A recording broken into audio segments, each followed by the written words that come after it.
पुर्तगाली लेखक नूनिज के अनुसार विजयनगर साम्राज्य में महिलाएं निम्नलिखित में से किन क्षेत्रों में निपुण थी।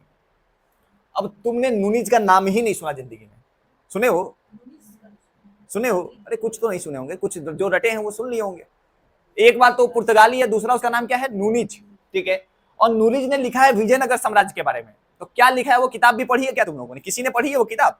कोई भी लड़का जो बैठा होगा उस एग्जाम में हॉल में, क्या लगता है वो एग्जाम में किताब पढ़ के गया होगा? नहीं पढ़, लेकिन क्वेश्चन सही करेगा कि नहीं करेगा? करेगा ना। कोई भी लड़का, जो 8 लाख बच्चे बैठे होंगे, एक लड़का ऐसा नहीं होगा जो किताब पढ़ के गया होगा, लेकिन क्वेश्चन उसका सही हो रहा है। तो सही क्यों हो रहा है? क्योंकि उसका अप्रोच सही है। ये पूछ रहे हैं कि नूनिज ने किताब लिखी थी और किताब लिखी थी महिलाओं के ऊपर, तो महिलाओं के ऊपर जो उन्होंने किताब लिखी थी उसमें कौन से स्टेटमेंट सही है, कौन सी बातें जो है वो सही है, कि महिलाएं कौन कौन सा काम कर सकती थी, क्या क्या कर सकती हैं महिलाएं?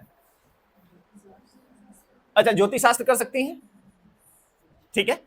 अगर ज्योतिष शास्त्र करेंगे तो भविष्यवाणी भी करेंगे, यानी 2 और 4 दोनों होना चाहिए। और 2 और 4 सिर्फ एक, अब यहां पे है या तो यहां पे है। अरे भाई 2 करेंगे तो 4 ऑटोमेटिक करेंगे ना।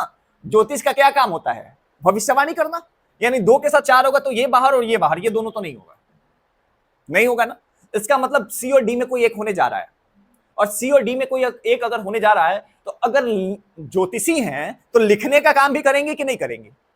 अगर ज्योतिषी हैं तो लिखने का काम भी करेंगे, क्योंकि ज्योतिषी भविष्य कैसे बताएगा? कुंडली नहीं बनाएगा, और कुंडली बनाने के लिए उसको लिखना पड़ेगा, तो इसका मतलब लिखने का काम भी उनको आता होगा। इसका मतलब क्या हो जाएगा? 1 2 3 एंड 4, क्या हो जाएगा? 1 2 3 एंड